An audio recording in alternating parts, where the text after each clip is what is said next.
সামগ্রিকভাবে আমরা একটা স্বস্তির জায়গা, সেই স্বস্তির জায়গার দিকে যাচ্ছি।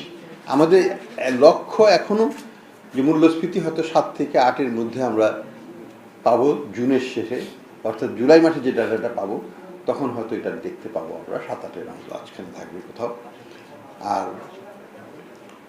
ইনশাল্লাহ আগামী বছর এটাকে 5 বা তার নিচে নামিয়ে আনার চেষ্টা করা হবে। সেটা করতে পারলে আমরা ইনফ্লেশনটাকে অনেকখানি কমিয়ে আনতে পারবো। মূল্যস্ফীতির সাথে কমিয়ে আনার সাথে সাথে আমরা ইন্টারেস্ট রেটটাকে কমিয়ে আনতে পারবো। ইন্টারেস্ট রেট, পলিসি রেট এখন 10%ই আমরা রেখেছি। এতদিন পর্যন্ত পলিসি রেট নেগেটিভ ছিল রিয়েল টার্মসে, প্রকৃত মূল্যে। কিন্তু আমরা এটা জানি, আমি অন্তত জানি, বিশ্বাস করি যে যদি ইনফ্লেশন কমাতে হয় পলিসি রেটকে পজিটিভ করতেই হবে।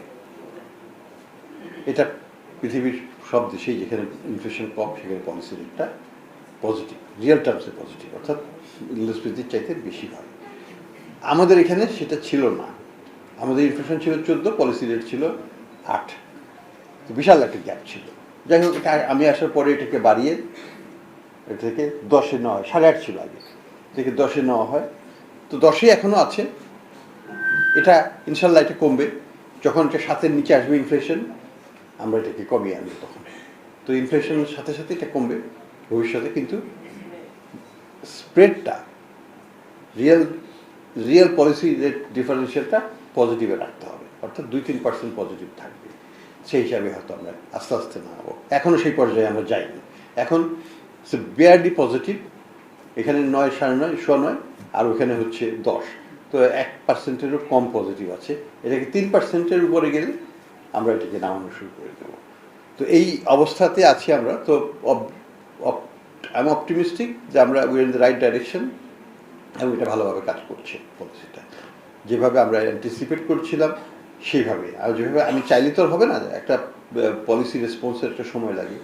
ওষুধ দিলে পরেই তো সাথে সাথে রোগী ভালো হয়ে যায় না, আর সময় লাগে তাকে সারতে। তো সারা পথ্য দেওয়া হয়েছে, উপাত্ত দেওয়া হয়েছে, সাপ্লাই সাইডে আমরা অনেক কিছু করেছি সরকার থেকে।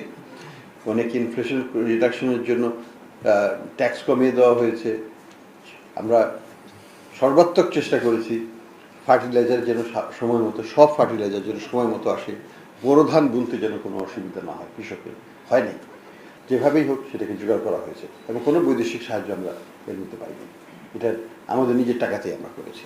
তো আমি মনে করি যে আমাদের সাপ্লাই সাইড, আমাদের ডিমান্ড সাইড ম্যানেজমেন্টের মাধ্যমে আমরা এটাকে আস্তে আস্তে কমিয়ে আনছি, এবং এটা একটা দীর্ঘমেয়াদী, একটা টেকসইভাবে আমাদেরকে একটা ভালো ফল দেবে।